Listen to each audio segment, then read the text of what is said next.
조갑제 TV 시청자 여러분 안녕하십니까? 2025년 3월 25일 오전 11시입니다. 어제 있었던 한덕수 국무총리 겸 대통령 권한대행에 대한 헌법재판소의 탄핵 기각 결정을 놓고 여러 가지 해설이 난무하고 있습니다. 자기 진영에 유리한 해석을 하는 분들이 많습니다. 그런데 제가 보기에는 어제 탄핵 기각 결정은 이미 예상되었습니다. 저도 기각 결정이 확실하다고 보도한 바가 있습니다. 헌법 전문가들 또는 언론인들도 거의 기각을 예상했습니다. 그런데 기각이 나오니까 그 다음에 이 해석은 또 각자 편리한 대로 하고 있습니다. 이런 가운데서 제가 어제 해설 기사를 여러 건을 읽어본 중에서 아주 돋보이는 글이 하나 있었습니다. 이 글을 쓴 분은 월간조선 배진영 편집장입니다. 자신의 페이스북에 짤막한 논평을 썼습니다. 배진영 편집장은 법학도 출신이고 또 오랫동안 기자를 했습니다. 법률 문제를 아주 쉽게, 기자적으로 쉽게 쓰는 능력이 있는 분입니다. 왜 이 글이 돋보이느냐 하면은 아주 평상심으로 썼습니다. 어떤 진영 논리에 휩쓸리지 않고 있는 그대로, 결정문을 있는 그대로 보고 법학도로서의 전문성을 살려서 아주 쉽게 해설을 하니까 이 글을 읽어보면은 머리가 맑아집니다. 머리가 맑아지면은 앞으로의 일을 예상할 수 있는 그런 좋은 눈을 갖게 된다는 거죠. 그래서 일단 제가 소개를 하고 필요하면 제가 부연 설명을 해 드리려고 합니다. 배진영 월간조선 편집장 페이스북 글입니다. 감사원장, 서울중앙지검장, 한덕수 총리 등에 대한 헌법재판소의 탄핵 심판 결과를 보면은 헌법재판소는 나름대로 정치적 주장은 배제하고 헌법과 법률의 문면에 충실한 해석을 하고 있다는 것을 보여주려고 노력하고 있는 것 같다. 지금까지의 결과를 보고 윤 대통령 탄핵도 기각 각하될 것으로 기대하는 사람들이 늘어났지만은 과연 그럴지는 미지수다. 오히려 지금까지 나온 심판 결과들을 곰곰이 곱씹어 보면은 탄핵이 인용될 가능성도 여전히 높다는 생각이 든다. 무엇보다도 헌법재판소가 검사 탄핵에서 탄핵 소추의 주요 목적은 헌법 내지 법률 위반에 대한 법적 책임을 추궁하고 동종의 위반 행위가 재발하는 것을 사전에 예방함으로써 헌법을 수호하기 위한 것으로 봐야 한다며 설령 부수적으로 정치적 목적이나 동기가 내포되어 있다고 하더라도 이를 들어 탄핵 소추권이 남용됐다고 단정할 수 없다고 한 것이 눈에 떠있다. 즉 야당인 민주당이 지배하는 국회의 전횡 때문에 통치행위 차원에서 계엄을 선포했다는 윤 대통령의 정치적 주장은 받아들여지지 않을 수 있다는 이야기다. 오히려 장차 대통령이 정치적 이유로 계엄 선포권을 남용하는 것을 사전에 예방하기 위해 헌법과 법률상 요건이 갖춰지지 않았는데 계엄을 선포한 데 대해 책임을 엄중하게 물을 가능성이 높다. 아주 요 대목이 아주 핵심적인 의미를 갖고 있습니다. 즉 야당인 민주당이 지배하는 국회의 전횡 때문에 통치행위 차원에서 계엄을 선포했다는 윤 대통령의 정치적 주장은 받아들여지지 않을 수 있다는 이야기다. 오히려 장차 대통령이 정치적 이유로 계엄 선포권을 남용하는 것을 사전에 예방하기 위해 헌법과 법률상 요건이 갖춰지지 않았는데 계엄을 선포한 데 대해 책임을 엄중하게 물을 가능성이 높다. 즉 민주당이 주도하는 국회가 여러 공직자를 탄핵 소추해가지고 지금까지 9대 0입니다. 스코어가. 9건 다 기각이 되었는데 그걸 들여다보면은 국회가 폭주를 했다. 거기에 대해서 윤석열 대통령이 통치 행위라고 강변하면서 비상계엄령을 선포한 것은 정당하다 하는 이런 주장은 헌법재판소에 의해서 받아들여지지 않을 것이라는 겁니다. 그게 받아들여지지 않으면 윤석열 대통령 파면 결정이 나올 가능성이 매우 높죠. 지금 논리상 윤석열 대통령 측은 오히려 국회가 내란 행위를 했다. 즉 국회의 탄핵 소추 폭주가 그게 내란 행위에 해당한다 라고 주장을 했지만 헌법재판소는 비록 국회 측의 탄핵 소추에 대해서 기각 결정을 내렸지만은 탄핵 소추 그 자체는 합법적이다 라고 판단을 했다는 겁니다.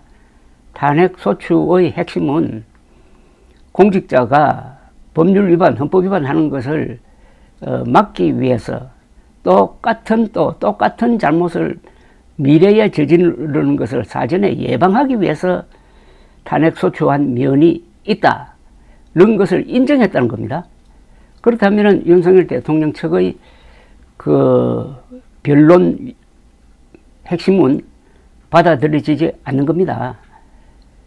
헌법재판소가 9대0으로 민주당 주도의 탄핵소추안에 기각결정을 했다는 것은 헌법재판소가 헌법 수호 의지가 있을 뿐만 아니라 그것을 실천하고 있었다는 겁니다.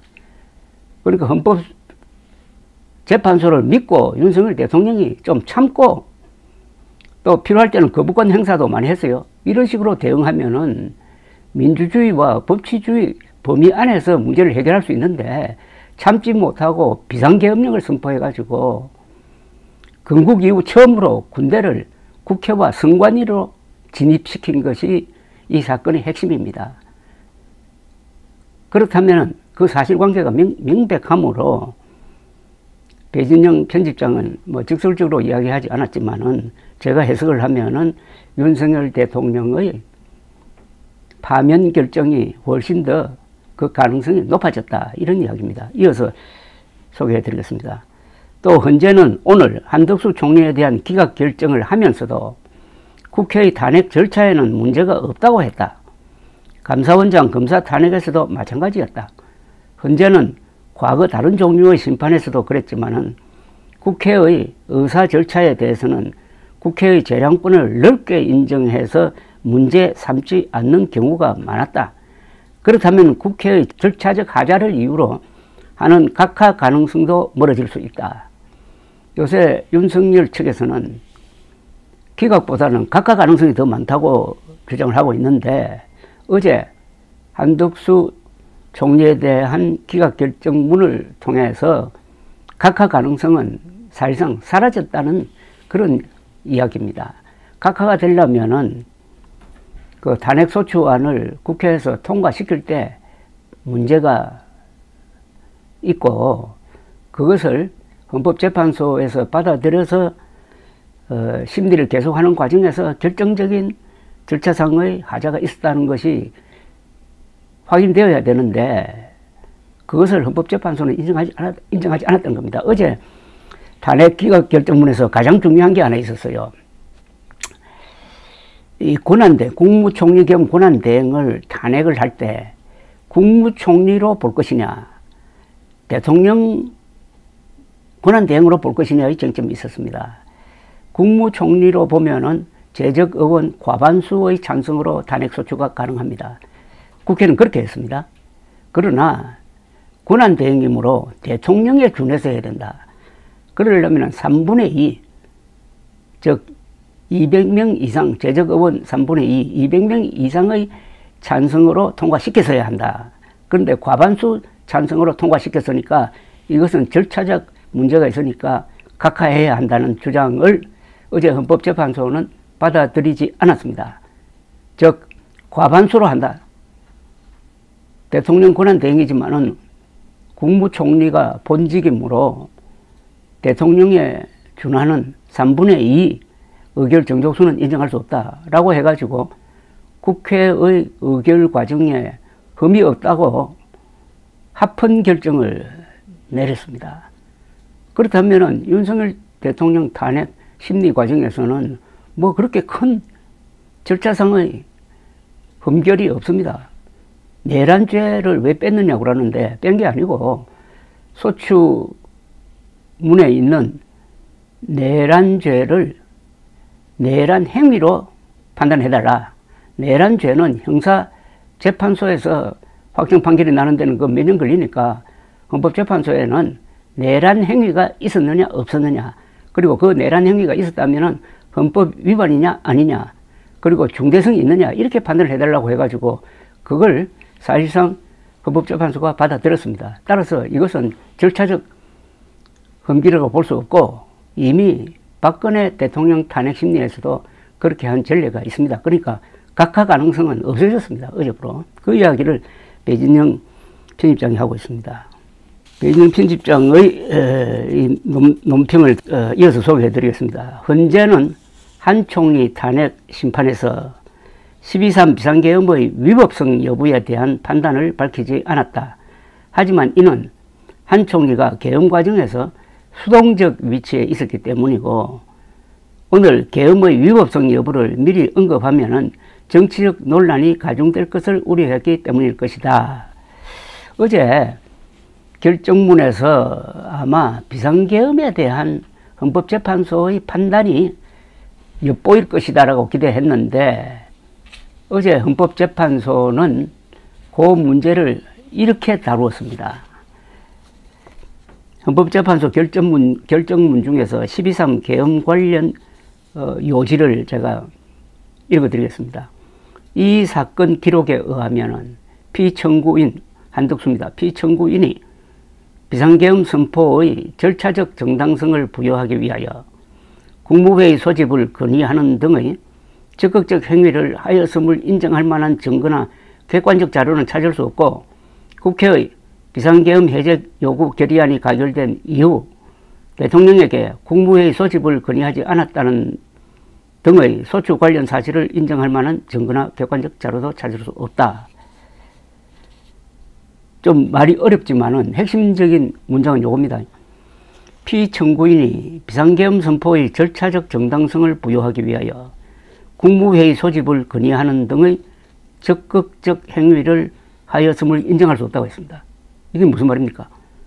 즉 윤석열 대통령이 부랴부랴 소집한 국무회의는 그게 절차적 정당성이 없었다는 것을 언연히 내비치고 있습니다. 피청구인이 비상계엄 선포의 절차적 정당성을 부여하기 위하여 국무회의 소집을 건의하는 등의 적극적 행위를 하였음을 인정할 증거가 없다고 했어요. 그러니까 그 비상계엄의 날 그것을 심의하고 발표를 해야 하는데 국무회의 심의 과정이 생략이 됐다는 겁니다. 이 문면대로 해석을 하면은. 왜냐? 절차적으로 문제가 있었다는 것을 내포하는 말입니다.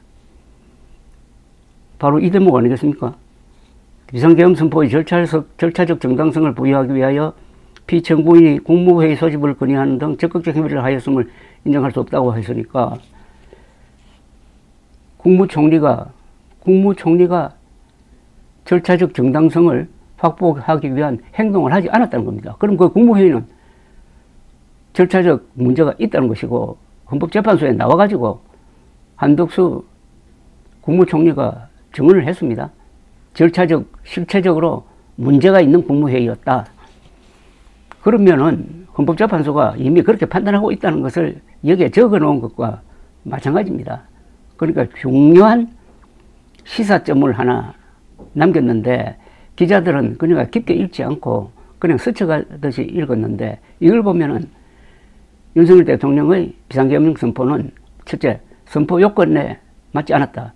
전시도 아니고 사변도 아니고 전시에 준하는 비상사태도 아니었다 하는 판단을 했을 것이고, 그 다음에 계엄령 선포를 위한 국무회의의 정상적인 작동이 없었다. 그걸로 윤석열 대통령의 파면 결정은 피할 수 없게 되는 겁니다. 자, 그 점을 우리 배진영 편집장이 지적을 한 겁니다. 이어서 배진영 편집장의 논평을 소개하겠습니다. 헌재는 계엄 선포 과정에서 내내 수동적 입장에 있었던 한 총리에 대해서는 한 총리의 법 위반이 임명권자인 대통령을 통해 간접적으로 부여된 국민의 신임을 배반한 경우에 해당한다고 단정할 수 없다고 했지만은 계엄 선포 주체인 윤 대통령에 대해서도 같은 결론을 내릴 것 같지는 않다. 오히려 계엄 선포 행위에 대해, 즉 윤 대통령의 계엄 선포 행위에 대해 선거에 의해 부여된 국민의 신임을 배반한 경우라고 판단할 가능성도 배제할 수 없다. 선거에 의해 대통령에게 부여된 국민의 신임을 윤석열 대통령이 위헌적인 계엄 선포로서 배반한 경우다. 따라서 파면에 처한다. 그 가능성이 배제할 수 없다고 했지만 상당히 높다는 이야기죠. 배진영 편집장은 이어서 헌재의 탄핵 결정이 늦춰지고 있는 것도 헌재에 대한 불신 여론과 국민적 흥분 상태를 조금이라도 가라앉히고 헌재 결정에 대한 비판을 완화시키기 위한 제스처에 불과할 수도 있다. 내가 하고 싶은 이야기는 오늘 한덕수 총리에 대한 기각, 그리고 그 이전에 있었던 감사원장, 검사 탄핵 기각 등을 가지고 윤석열 대통령 탄핵 결과를 예단할 수는 없다는 것이다. 뭐 예단할 수 없다는 것이라고 했지만은 제가 보기에는 예단할 수 있는 자료를 많이 제시를 했습니다. 윤석열 대통령 파면은 천하대세란 이야기입니다. 여기서 대세라고 하면은 법리적으로도 그렇고 여론으로서도 6대4 정도로 탄핵을 찬성한 국민들이 많고, 그리고 국회도 탄핵을 찬성하는 국회의원들이 압도적으로 많고, 그리고 지금 윤석열 대통령이 보여주고 있는, 그리고 그 추종 세력들이 보여주고 있는 행동이 헌법 수호 의지가 없다. 그리하여 앞으로 윤석열 대통령이 복직할 경우에 대통령이 되어가지고 다시 제2, 제3의 비상계엄령을 선포할 가능성이 상당히 높다 하는 판단이 다 모여지면은 그게 하나의 대세가 된다는 겁니다. 그 대세를 8명의 헌법재판관 중에 3명이 과연 그럴 수 있을 것이냐? 불가능하다고 봐야죠. 그래서 윤석열 탄핵은 역사의 순리다, 이렇게 보는 것입니다. 감사합니다.